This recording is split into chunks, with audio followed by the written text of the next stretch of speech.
महामना तथागत गौतम बुद्ध स्त्री शिक्षा के जनक महात्मा ज्योतिबा फुले एवं सावित्रीबाई फुले, आरक्षण के जनक एवं प्रणेता राजा श्री शाहू महाराज और मानव को मानव बनाने वाले संत कबीर, इन महापुरुषों के विचारों को मैं नमन करता हूं। और मुझे आज विश्व रत्न डॉक्टर बाबा साहब अम्बेडकर के जयंती पे आप सभी के सामने अपने विचार व्यक्त करने का एक मौका मिला है।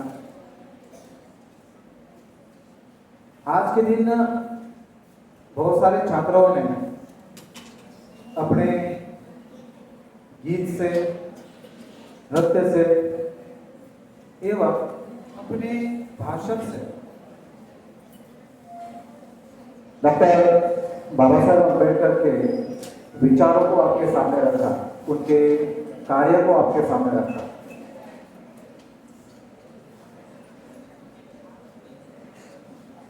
उनका जीवन परिचय आपके सामने ले लिया।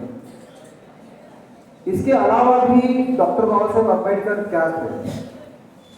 क्या सिर्फ वो दलित नेता थे या फिर सिर्फ संविधान निर्माता थे? अगर हम डॉक्टर बाबा साहब अम्बेडकर को जब देखते हैं, इनके बारे में जब सोचते हैं, पढ़ते हैं, तो हमारे सामने बस यही आता है कि वो एक दलित नेता थे या फिर एक संविधान निर्माता थे। आज मैं आपके सामने डॉक्टर बाबा साहब अम्बेडकर के कुछ अननोन फैक्ट आपके सामने प्रस्तुत करता हूं। शायद आप जानते भी होंगे या नहीं जानते हो।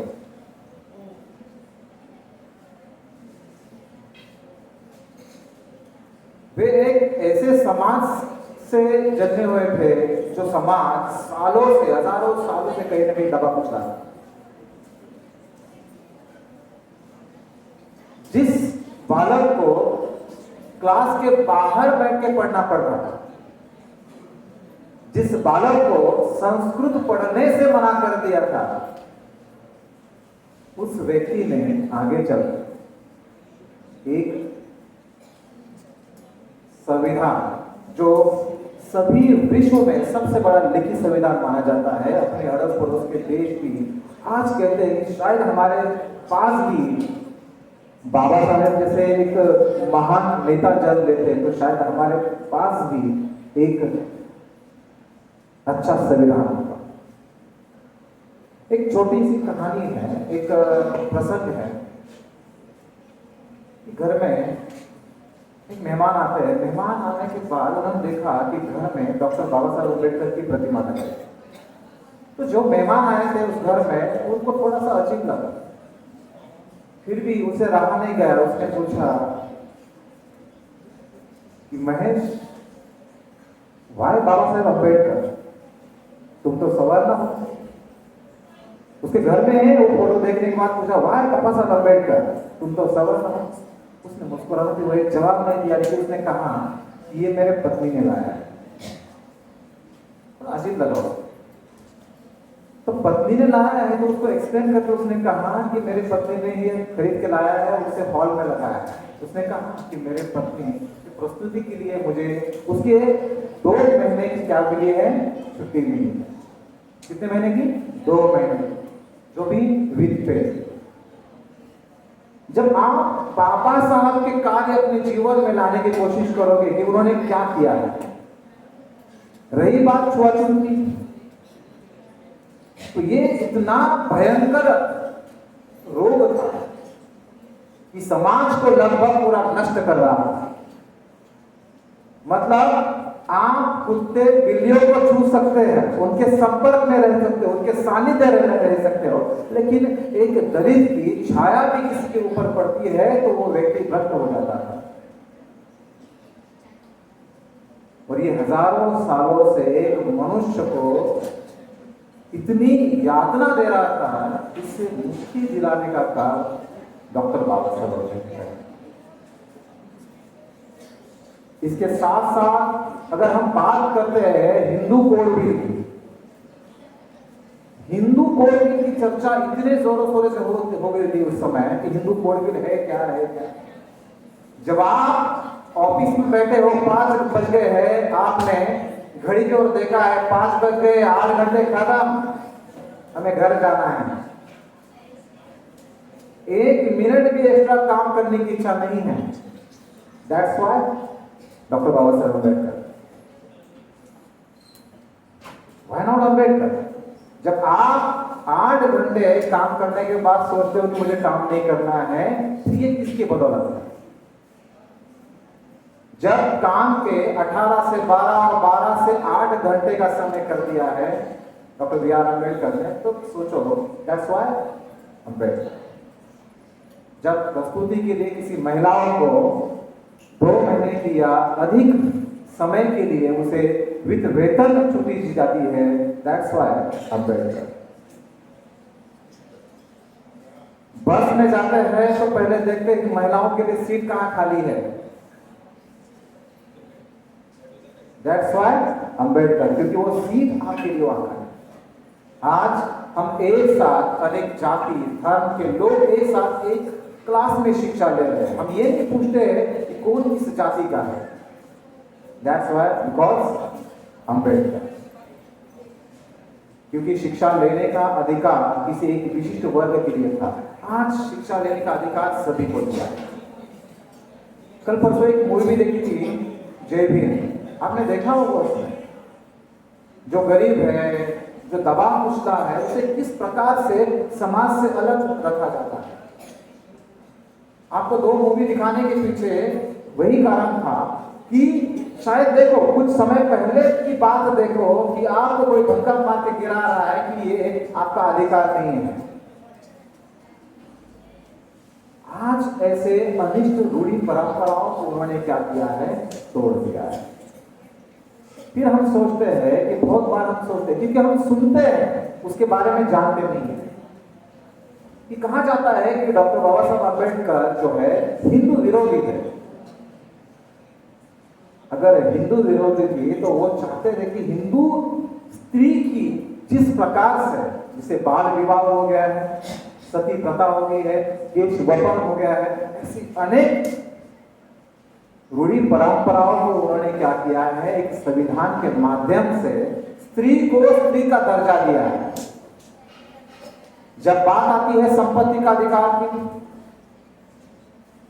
आज आपके पिता के हो या आपके पति के संपत्ति में बराबर का हिस्सा अगर आपको मिल रहा है, that's because of doctor B R Ambedkar. हर बार उनको आरक्षण को लेकर अलग से छाट दिया जाता है। होता क्या है कि हम महापुरुषों को जानते नहीं हैं। 14 अप्रैल आ गया, बस उसी दिन याद कर लें। गांधी जी को भी उसी दिन याद किया जाता जब उनकी बर्थ एनिवर्सरी होती है। क्या है, जब इंसान को ठेस लगती है ना, तो इंसान अंदर से जाग होता है। डॉक्टर बाबा साहब अम्बेडकर ने कहा था कि जो व्यक्ति अपना इतिहास नहीं जानता, वो इतिहास कभी बना नहीं सकता।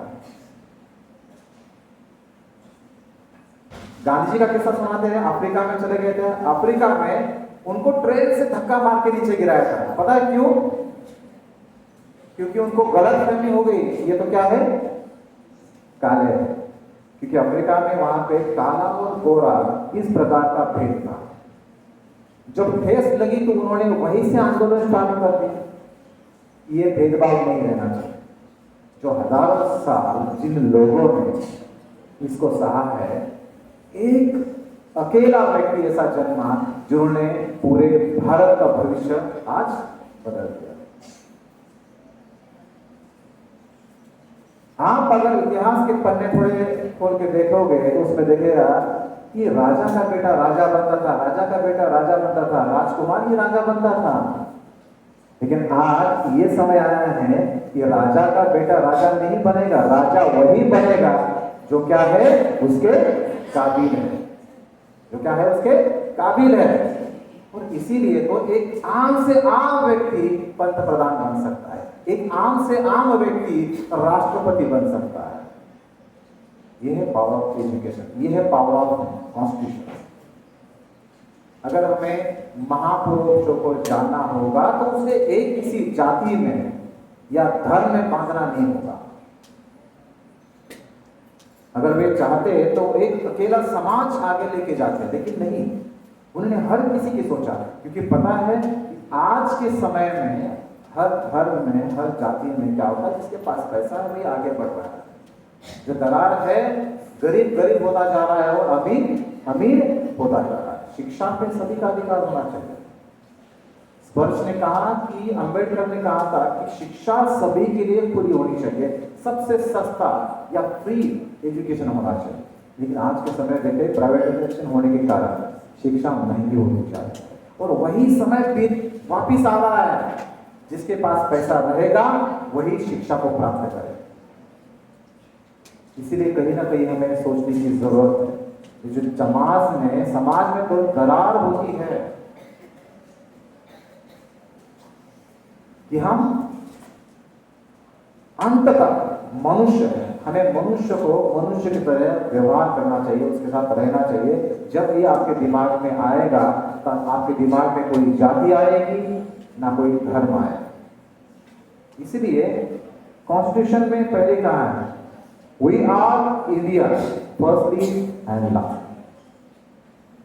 इसलिए कम से कम 14 अप्रैल के माध्यम से हमें बहुत सारे कार्य को गिना जाता है। हमने कल भी देखा कि डॉक्टर बाबा साहब अम्बेडकर ने मनुस्मृति ग्रंथ का दहन कर दिया, तो फिर वो हिंदू विरोध हो गए? नहीं, आपने इन बातों को बस क्या किया, एक सेकंड में खत्म कर दिया है। जब मनुस्मृति का दहन हो रहा था तो उस समय नीलकंठ बोल के ब्राह्मण भी उनके साथ थे, कुछ धर्मगुरु भी उनके साथ थे, क्योंकि उस समय बोलने वाला कोई नहीं था। उस समय हम देखेंगे तो उन्होंने उस धर्म का नहीं, उस रूढ़ी परंपराओं का दहन किया जो सालों से हिंदू धर्म में चलते आ रहे हैं, क्योंकि परिवर्तन लाना जरूरी था। और यह परिवर्तन जो लाया है, जो आज के समय में नए भारत में हमें देखने को मिलता है। इसीलिए कम से कम महापुरुषों की थोड़ा सा पढ़ो, उनके बारे में जान लो, तो पता चलेगा कि हम आज जो है वो बस किसी महान पुरुषों की देन है। अगर भीमराव अंबेडकर ने मैक्सिमम समय अपने खुद के लिए बिताया होता तो शायद आज भारत के सबसे अमीर व्यक्ति भी रह चुके होते, लेकिन नहीं। एक सामान्य परिवार में जन्मा हुआ व्यक्ति भी, तो उनकी फोटो देखो, आखिरी तक आपको ब्लेजर में देखेगा, सूट बूट में देखेगा, क्योंकि वो चाहते थे समाज का वो हर हिस्सा उनको फॉलो करे। इसलिए शिक्षा बहुत जरूरी है। और बी आर अम्बेडकर ने यह भी कहा था कि शिक्षा उस शेरनी का दूध है, जो पिएगा वो दहाड़ेगा। इसलिए शिक्षा बहुत जरूरी है। इन महापुरुष के बारे में बोलने के लिए हजारों शब्द भी यहाँ कम पड़े, लेकिन मैं आपसे गुजारिश करता हूँ कि आने वाले समय में जितने भी महापुरुष हैं, भीमराव अम्बेडकर है, महात्मा फुले हैं, ज्योतिबा सावित्री फुले है, राजेश शाहू महाराज है, इनके चरित्रों को थोड़ा सा जानना होगा, थोड़ा पढ़ना होगा, तब जाके हमें पता चलेगा कि इनका कार्य कितना महत्वपूर्ण रहा। बस इतना कह के मैं अपना भाषण यहीं पे विराम देता हूँ। जय भीम, जय भारत, धन्यवाद।